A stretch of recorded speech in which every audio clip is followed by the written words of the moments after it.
This was our third presenter, and now we can start the discussion. Actually, I don't know if Sergio and Petros are with us right now, but I would like to call Mladen, Simić, and Georgi. Christo, are you going to come with us? No, okay then.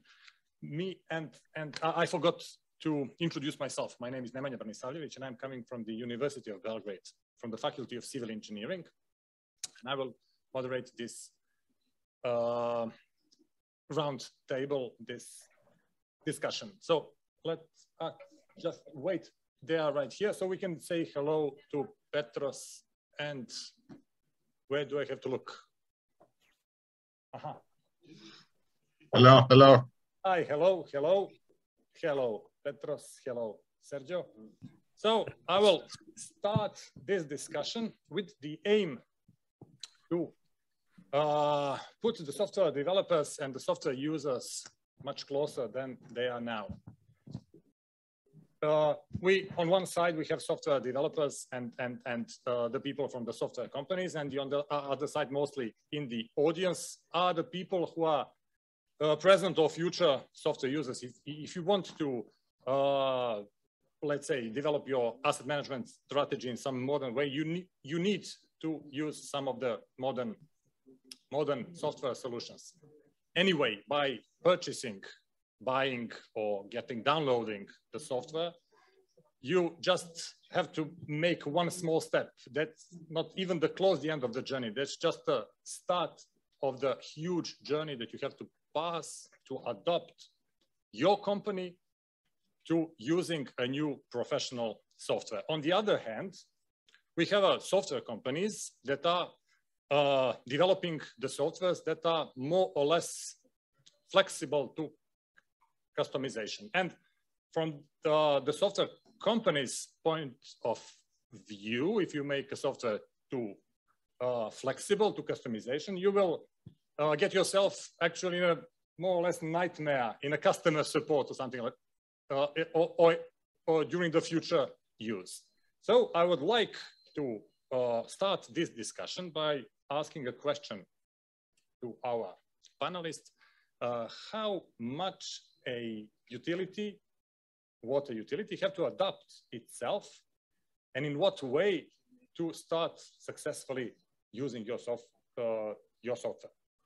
So let's start with the first presenter, Petros. Please, can you give us a... Yes. Look, if I speak specifically for our software, IDAMS, these are software being used by utilities for the last 20 years.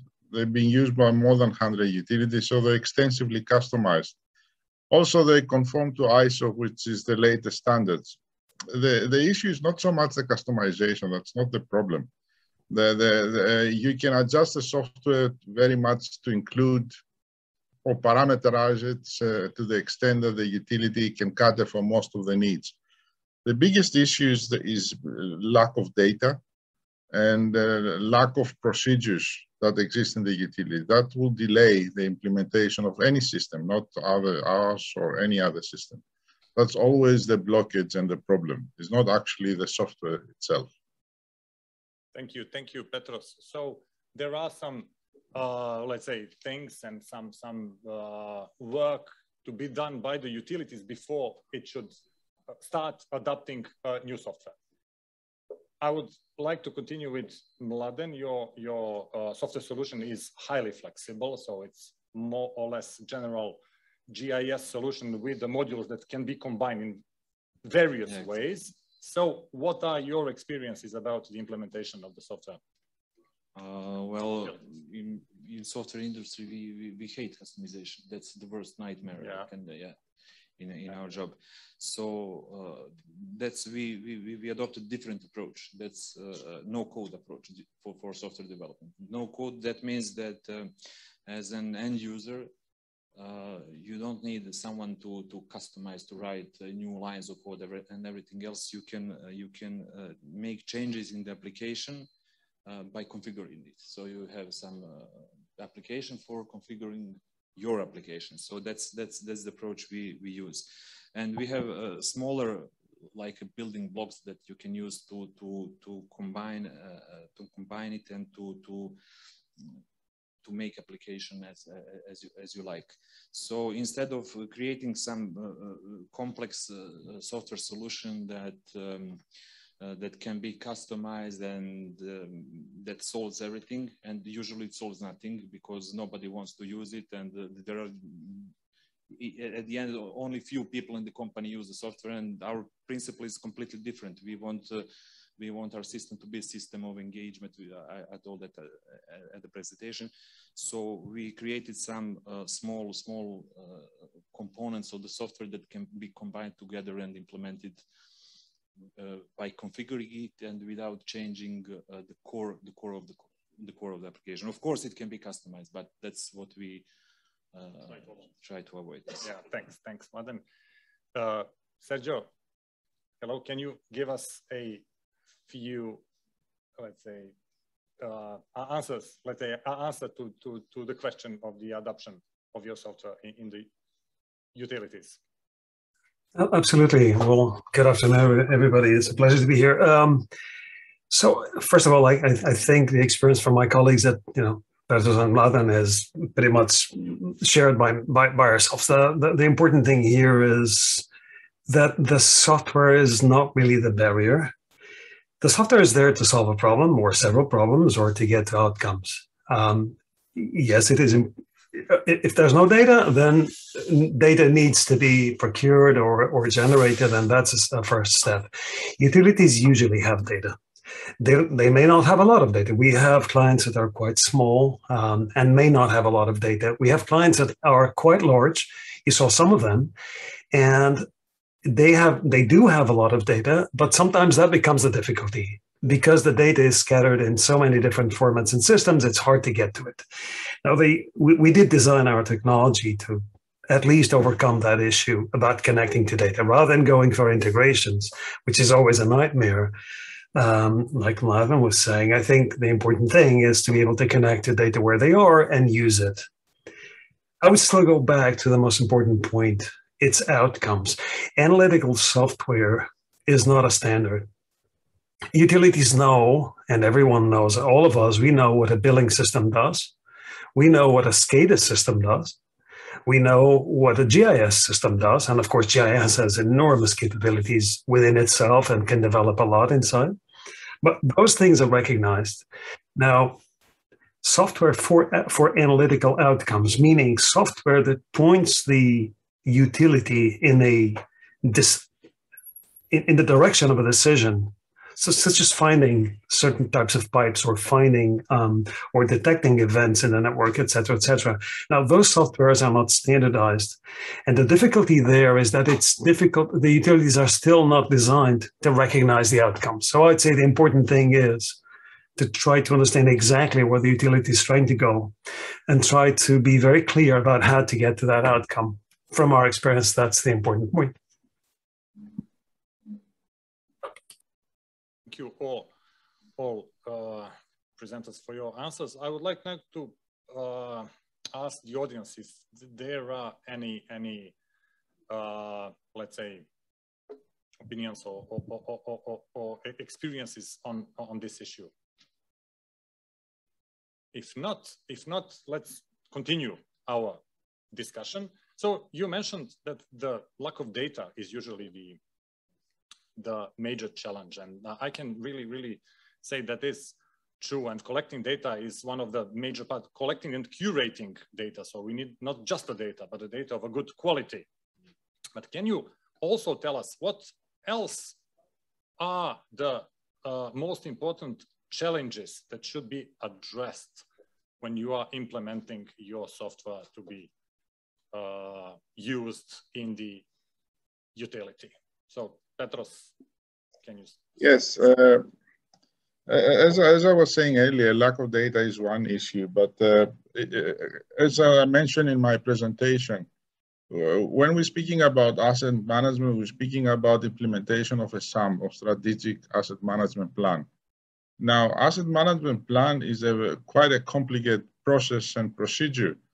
And when we're speaking about software solutions, there is a classification of the software in two types, so operational software and planning software. If we speak about operational software, like maintenance, billing, these kind of solutions used by a lot of people in the utility in the daily work every day, then you have a major issue because you're trying to implement asset management now, and you're affecting tens or possibly even hundreds of people within the utility.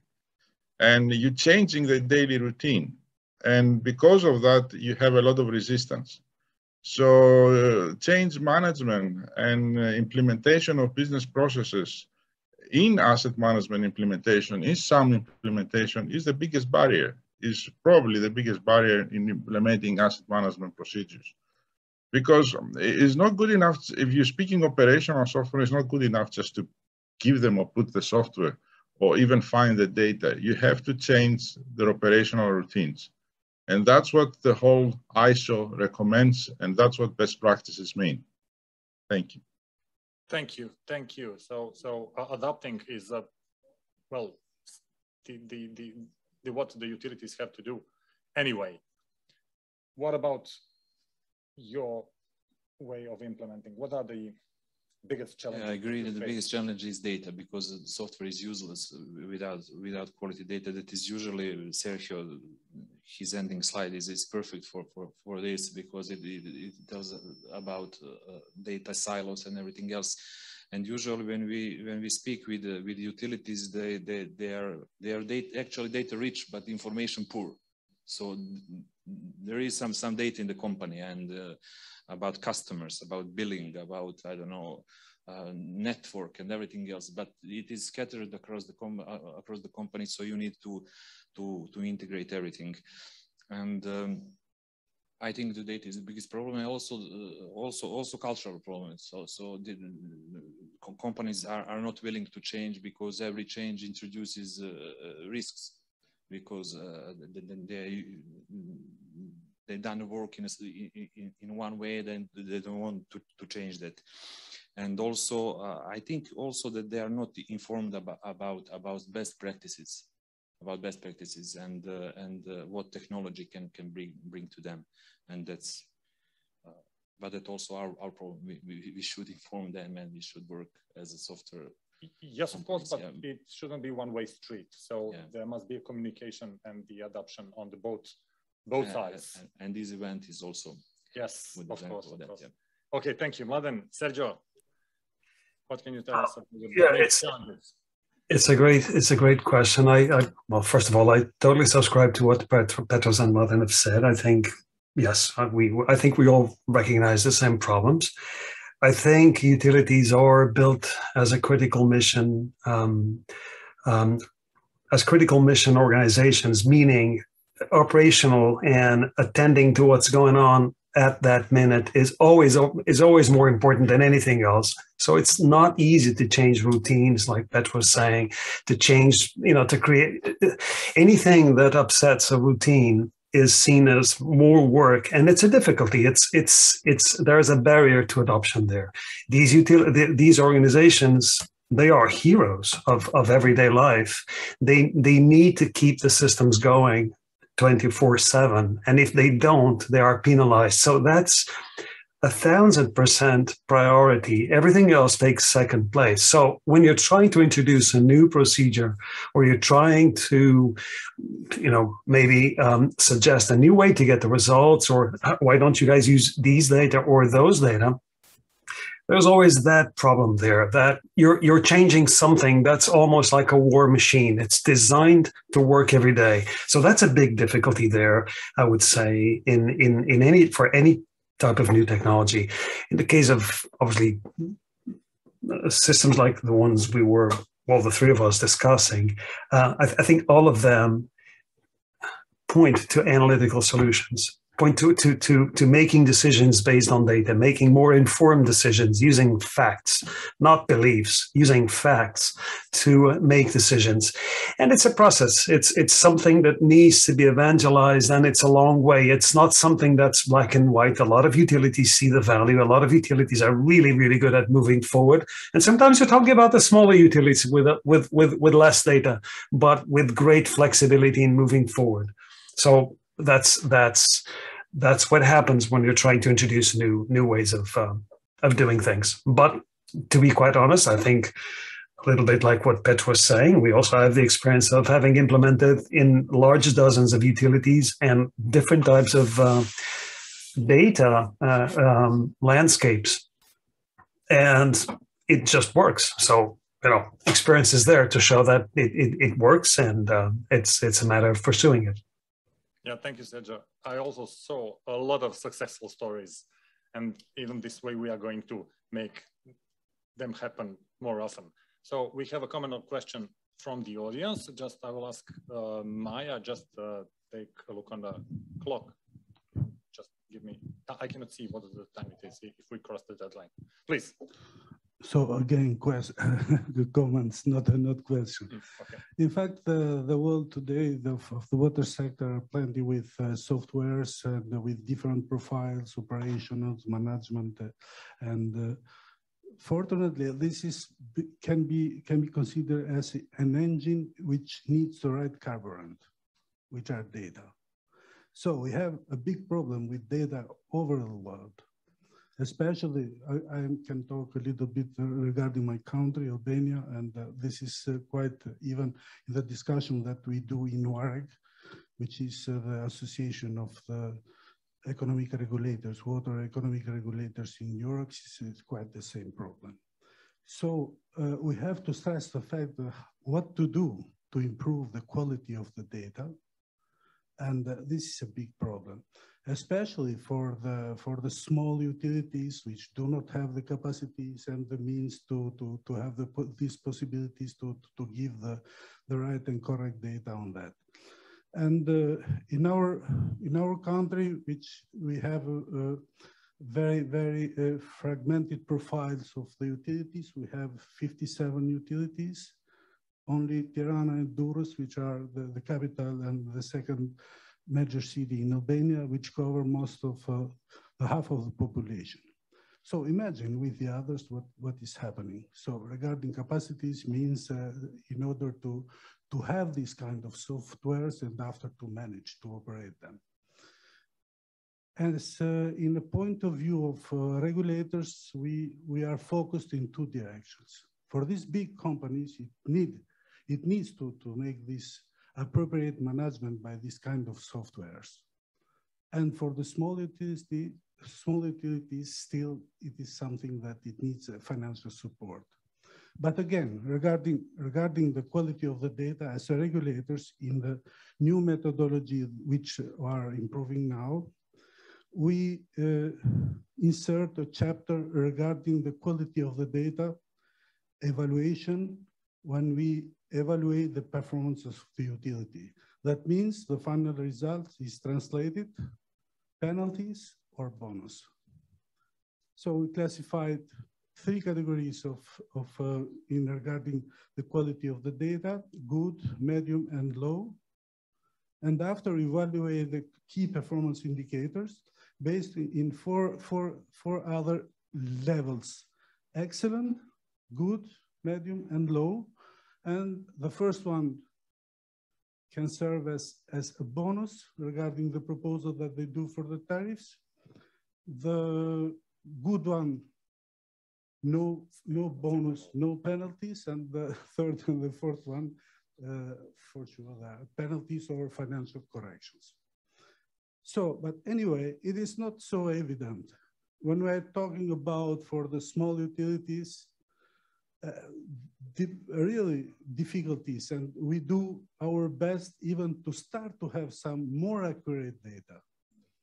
And for the biggest utilities, for sure, they have to have their internal regulation, how to collect the data, how to evaluate them, and after that, to be considered their quality. So this is my comment for my country and in my point of view of my institution. Thank you. Thank you very much. Now, a lot about your utilities and your system. We will talk about it later. Anyway, are there any comments from the audience? Also, I would like to add the staff is also a problem, because the staff is also a problem, yes. Because new technology, we are talking about software implementation, and for implementing software you need IT staff in your company, and the IT staff in this region is very expensive, and the fluctuation is really they change the job frequently, and you cannot build a system around that, and new technology introduces new risks. For example, security risk. Who will manage security policies in your data security? It's a huge issue. Yeah. IT security is a huge issue. So that's a huge issue. That was going to be my second question. If we have a time, 3 minutes, so we have to be really fast. So the utilities in this region are really interesting to software producers and developers, because we are still not saturated market. There are a lot of utilities that are not using any software yet, but their structure spread from the small utilities with few tens of people to huge ones with few thousand people that have a lot of sectors, a lot of different fields covered. So my question and another issue that I would like to discuss is what sectors should be the mostly involved in the software implementation, the asset management software implementation. I would like to ask you just to be fast, just few sentences. Petros, can you say? When you say sectors, you mean departments? Yeah, departments, that's right. Organizational departments. Yeah. Well, in terms of asset management, all the departments have to be involved. The maintenance, the asset management, the technical, the financial. There is no actual department that can stay out of an asset management implementation. Of course, at the beginning, people get the wrong perception. They think just the GIS and the technical department should be involved. But as you go ahead, you realize that everybody has to be involved. You can't, it affects the whole organization.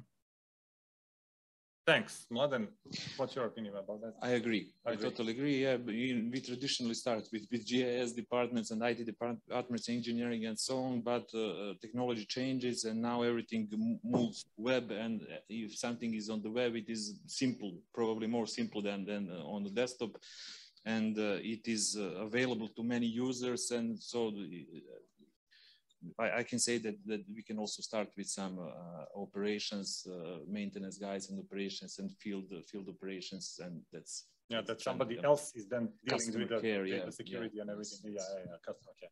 Sergio, I fully subscribe to both what Petros and Mladen said. Absolutely, it's exactly our experience. I can only offer a tactical argument, which is you always need a champion. You always need somebody who identifies themselves with the results you're trying to get. So it's, from that viewpoint, if the procurement comes from engineering or from planning, it's good, because of the result, they will be users of the results, and they can help promote the initial effort to procure the software and then kick off the implementation. Other than those tactical circumstances, I totally agree with Petros and Mladen. Thank you, Sergio. So we are out of time right now, and I would like to conclude this session. We had a very productive discussion. I would like to thank you all, and thank you all the presenters. Thank you the audience, and I will give the word to Maya. You are the next.